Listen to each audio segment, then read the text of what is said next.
Pose ton téléphone juste un instant. Ne regarde plus les notifications. Oublie le bruit du monde numérique. Regarde-moi. On me dit souvent que j'ai de la nostalgie pour rien, que les années 80-90 c'était juste des couleurs fluo et des coupes de cheveux bizarres. J'en suis le témoin direct et je peux vous dire une chose, vous ne savez pas ce que c'était vraiment. Ce n'était pas une question de mode, c'était une question de vibration. Laissez-moi vous ramener là-bas, dans un monde où l'on n'était pas connecté, mais où on n'a jamais été aussi proche. Mon monde à moi, c'était Casevecchie, en Haute-Corse. On connaissait ce village par cœur, chaque pierre, chaque muret, chaque ruelle, parce qu'on faisait ce qu'on appelle des aventures. On partait le matin pour découvrir chaque centimètre de notre territoire. On n'avait pas besoin de GPS ni de Google Maps pour explorer. On avait nos jambes et notre curiosité. On grimpait, on fouillait, on s'appropriait chaque recoin. Le village n'était pas juste un décor, il était un immense terrain de jeu, une carte au trésor grandeur nature qu'on dessinait avec nos propres pas. Aujourd'hui, on vérifie notre valeur au nombre de likes. À l'époque, notre réseau social, c'était la cour de récré et la place du village. C'était notre arène, notre royaume.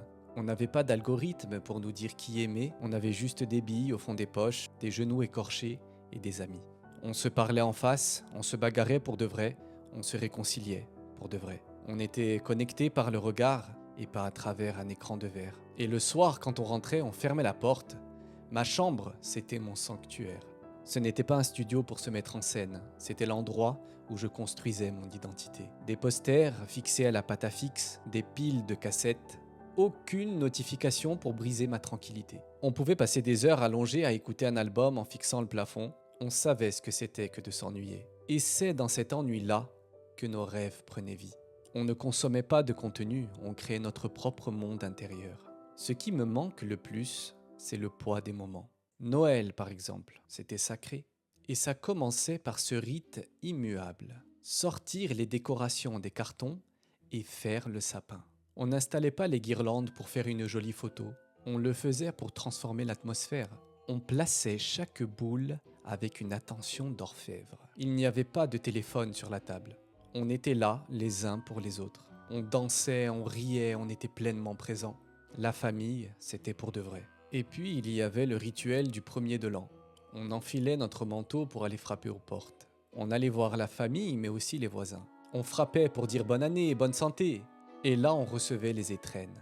Une pièce de 10 francs, un petit billet ou quelques chocolats.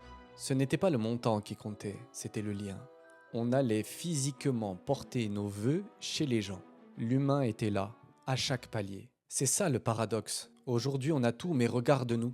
Est-ce qu'on n'a pas perdu l'essentiel en chemin? On n'avait rien et pourtant on avait tout. On avait le temps, on avait l'attention, on avait l'autre. Si tu comprends ce que je veux dire, si tu ressens ce manque toi aussi, alors abonne-toi. On est beaucoup plus qu'on ne le croit à vouloir retrouver un petit peu de cette humanité-là.